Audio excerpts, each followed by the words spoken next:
আওয়ামী লীগের মিছিল বড় হচ্ছে, আওয়ামী লীগের মিছিল আগের চেয়ে অনেক বেশি ঘন ঘন হচ্ছে, আওয়ামী লীগের মিছিল ঢাকার অনেক গুরুত্বপূর্ণ সড়কগুলোতে হতে দেখছি আমরা, এবং মিছিলের দৈর্ঘ্য প্রস্থ যথেষ্ট বড়। সুতরাং ঘরের পাশে আওয়ামী লীগ যে হাত পা গুটিয়ে বসে আছে তেমনটিও নয়। শুরুর দিকে আমরা যেমন তাদের মধ্যে কিছুটা হতবিহ্বল ভাব বা কিছুটা হতচকিত অবস্থা লক্ষ্য করেছিলাম, এই সরকারের ক্রমাগত উপর্যুপরি ব্যর্থতা তাদেরকে সেই সাহস দিয়েছে যাতে তারা কোনো রকম কোনো দুঃখ প্রকাশ না করে, কোনো রকম কোনো অনুশোচনা না করে আবারও বীর দর্পে পলিটিক্সে আসবার কথা চিন্তা করে।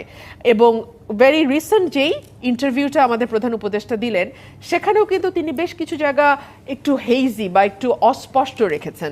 তিনি বলেছেন যে আমরা আওয়ামী লীগকে নিষিদ্ধ করিনি, তাদের কার্যক্রম স্থগিত আছে আপাতত, এবং তারা নির্বাচনে অংশ নেবে কি নেবে না এটা নির্বাচন কমিশন ঠিক করবে। বিষয়টির মধ্যে এক ধরনের, এবং সেই সাথে প্রধান উপদেষ্টা প্রেস সচিব শফিকুল আলম কিন্তু জানিয়েছেন এটি একটি ট্রান্সলেশন জনিত সমস্যা। আপনি এই বিষয়ে কি বলবেন? দেখুন, পলিটিশিয়ানরা যখন কোনো কিছু অ্যাভয়েড করতে চান, ওনারা পলিটিক্যাল সিকনেস বলে একটা কথা আছে, রাজনৈতিক অসুস্থতা, ওনারা হঠাৎ অসুস্থ হয়ে যান। ধরুন কোন একটা সমাবেশে আপনি যেতে চাইছেন না, কোন একটা মিটিং আপনি অ্যাটেন্ড করতে চাচ্ছেন না, আপনাকে কল করা হলে ইনভেরিয়েবলি আপনি বলবেন আমি অসুস্থ। এটাকে আমরা বলি পলিটিক্যাল সিকনেস। সো এই ধরনের অজুহাত আসতে পারে, কিন্তু আমার ব্যাখ্যা আমি করেছি, মানুষও তার যার যার ব্যাখ্যা শেষে করবে। এই সকল কিছু যদি আপনি এক জায়গায় নিয়ে আসেন, আপনি দেখবেন একটা গভীর অনিশ্চয়তা, এবং দেশের ভেতরে দেশের বাইরে ক্রমাগত কিন্তু অস্থিতিশীল পরিবেশ তৈরি হচ্ছে, এবং অস্থিরতা হচ্ছে। আপনি দেখুন 700-র উপরে পূজা মণ্ডপে অসুরের চেহারায় দাড়ি বসানো হয়েছে। আমি কোনো গোষ্ঠী, কোনো সম্প্রদায় কিংবা কোনো ব্যক্তি আমি এজন্য দায়ী করব না। কোনো একটা মহল চাইছে দেশটা অস্থিতিশীল হোক, এবং কোন মহল এটা আমি জানি না, কিন্তু আপনিও জানেন না। সরকারের দায়িত্ব ওই মহলটিকে খুঁজে বের করা। আপনি দেখুন প্রতিদিন কোথাও না কোথাও মব ভায়োলেন্স হচ্ছে, সরকার নিন্দা জানানোর বাইরে। আচ্ছা, কোনো সরকার যে নিজেকে নিজে নিন্দা জানাতে পারে এটাও বাংলাদেশে একটা অভূতপূর্ব দৃষ্টান্ত। আমরা কিন্তু তার বাইরে সরকারকে কোনো কার্যকর পদক্ষেপ নিতে দেখি নাই। এখনই আপনার হেডলাইনে যাচ্ছিল 6,67,000 কোটি টাকা মন্দরিন, বাংলাদেশের ইতিহাসে এত মন্দরিন কোনোদিন হয় না, 2.5 লক্ষ কোটি টাকা এক বছরে হয়েছে। আমরা কিন্তু কেউ এখনো প্রশ্ন তুলি নাই, যখন বাংলাদেশে কেবলমাত্র নৌকা এবং নৌকাই নির্বাচন করেছে, তখন নৌকার পাশাপাশি আরেকটা পোস্টার সারা বাংলাদেশে উড়ে বেরিয়েছে, সেটা হাত পাখা, ইসলামী আন্দোলন। আমরা কিন্তু কেউ প্রশ্ন করি নাই যে ইসলামী আন্দোলন কি করে গত 15 বছর বাংলাদেশের মাটিতে নিরঙ্কুশভাবে তাদের মহাপ্রতাপে রাজনীতি করে যেতে পেরেছে, যেখানে বিএনপির মতন এত বড় একটি পলিটিক্যাল পার্টিকে কমপ্লিটলি মাটির সঙ্গে মিশিয়ে দেবার চেষ্টা করা হয়েছে। আমরা কিন্তু প্রশ্নগুলো কখনো তুলি নাই, এবং তুলি নাই বলেই এখন তিনি অফেন্স ইজ দ্য বেস্ট ডিফেন্সের মতো আগেই নিজের ডিফেন্সটা নেওয়ার একটা চেষ্টা করছেন। দেখুন, 3টা জিনিস খুব গুরুত্বপূর্ণ: 72-এর সংবিধান, ভারতের স্বার্থ রক্ষা, এবং বিএনপি। 72-এর সংবিধান কি আসলেই 72-এর সংবিধান আছে, নাকি 17টা সংস্কারের পরে এটা একটা নতুন রূপ নিয়েছে? এইটা একটা বিরাট প্রশ্ন।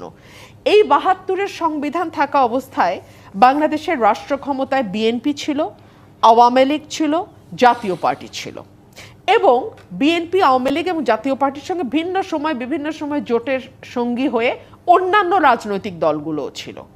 সো এই যে 16টা 17টা অ্যামেন্ডমেন্ট, এই অ্যামেন্ডমেন্টগুলোর মধ্যে কিন্তু প্রত্যেকটা পার্টির কিছু না কিছু কন্ট্রিবিউশন আছে। সো এটাকে যদি আপনি 72-এর সংবিধান ধরেন, দ্যাট ইজ নট রাইট।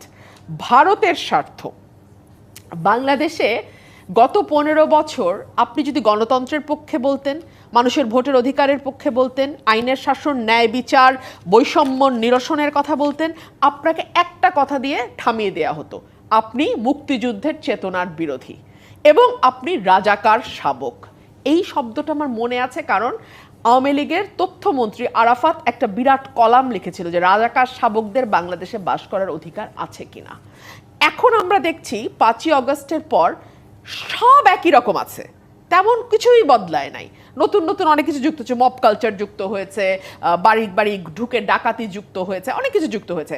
সেই সঙ্গে রাজাকারের বদলে এখন ভারতের দালাল রয়ের এজেন্ট ট্যাগ দেওয়ার সংস্কৃতি শুরু হয়েছে। অর্থাৎ হাসিনা যেভাবে মুক্তিযুদ্ধকে ব্যবহার করে করে করে করে করে করে বিষয়টিকে একেবারে খেলো করে ফেলেছিলেন, আওয়ামী লীগ মুক্তিযুদ্ধকে একেবারে খেলো করে ফেলেছিল, অতি ব্যবহারে লেবু বেশি ইয়ে করলে তো তিতা হয়ে যায়, সেরকম করে ফেলেছিল। একই রকম তেতো করা হচ্ছে। আপনি এখন মানুষের ভোটের অধিকারের কথা বলেন, আপনি একটা নির্বাচনের কথা বলেন, আপনি বাক স্বাধীনতা প্রকাশ হিসেবে আপনি ফেসবুকে আপনার মতামত দেন কিংবা টকশোতে আপনি কথা বলেন, মুহূর্তের মধ্যে আপনি হয়ে যাবেন রয়ের এজেন্ট, ভারতের দালাল। Very interesting. গত 15 বছর ভারতের বিরুদ্ধে কিন্তু খুব টু শব্দটা আমরা কাউকে তেমন করতে দেখি নাই। তখন যখন আমি ঠিক এইভাবেই, আমার কোনো খাতায় কোনো পরিবর্তন হয় না, কথারও পরিবর্তন হয় নাই, অ্যাপিয়ারেন্সেরও পরিবর্তন হয় না, লুকেরও পরিবর্তন হয় না, আমি যখন এখন কথা বলি তখন কিন্তু তখন যারা আমাকে ঈশ্বর জ্ঞানে এত ভালো এত ভালো এত ভালো কথা বলি, তাদের খুব পছন্দ হতো, তারাই এখন আমাকে অবলীলায় ভারতের দালাল রয়ের এজেন্ট বলে।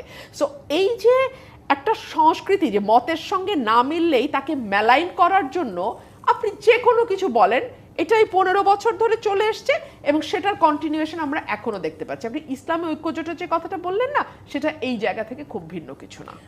উপদেষ্টারা কে কার সঙ্গে লেয়াজু করেছেন, কোন রাজনৈতিক দলের সঙ্গে করেছেন, কারা দেশ থেকে পালিয়ে যাওয়ার বা সেফ এক্সিট খুঁজছেন, কিংবা কারা কথা দিয়ে কথা রাখেননি, বিশ্বাস ভঙ্গ করেছে, প্রতারিত হয়েছেন তিনি, এই কথাগুলো বলবার জন্য সময় লাগবে কেন? মানে উনি যদি সত্য কথন দেন এবং উনি যদি যা বলেন সেটাকে বিশ্বাস করেন এবং সেটা সত্যতা তার কাছে থাকে, ডকুমেন্ট থাকে, এভিডেন্স থাকে, তাহলে সেটা তো উনি যে কোনো সময় দিতে পারেন। বরং এখন দিলে বরং আরও ভালো, তাই না? উনি ঠিক কোন সময়টা মনে করছেন যে সেই সময় বললে পারফেক্ট হবে? সেটা কি যে দুজন উপদেষ্টা আপনার ছাত্রদের তরফ থেকে গিয়ে উপদেষ্টা পরিষদে জায়গা আছেন এবং এখনো তারা আছেন, নাহিদের সহযোদ্ধা, তারা কোন দলে যাবে, কোন দলের সঙ্গে রাজনীতি করবে, সেটা দেখবার পরে কি নাহিদ বলবেন? বা সেইটার দিকেও কি তিনি তাকিয়ে আছেন যে সেই সিদ্ধান্তের উপর আসলে তার অনেক কিছু বলা না বলা নির্ভর করছে? বিকজ উপদেষ্টাদের নিয়ে কিন্তু অনেক রকম অভিযোগ আমরা গত এক বছরে মেইন স্ট্রিম মিডিয়াতেই দেখেছি, কোনো ফেসবুক বা সামাজিক যোগাযোগ মাধ্যমে মেইন স্ট্রিম মিডিয়াতে দেখেছি। উপদেষ্টাদের পিএস এপিএসএ দুর্নীতির খবর আমরা মেইন স্ট্রিম মিডিয়াতে দেখেছি।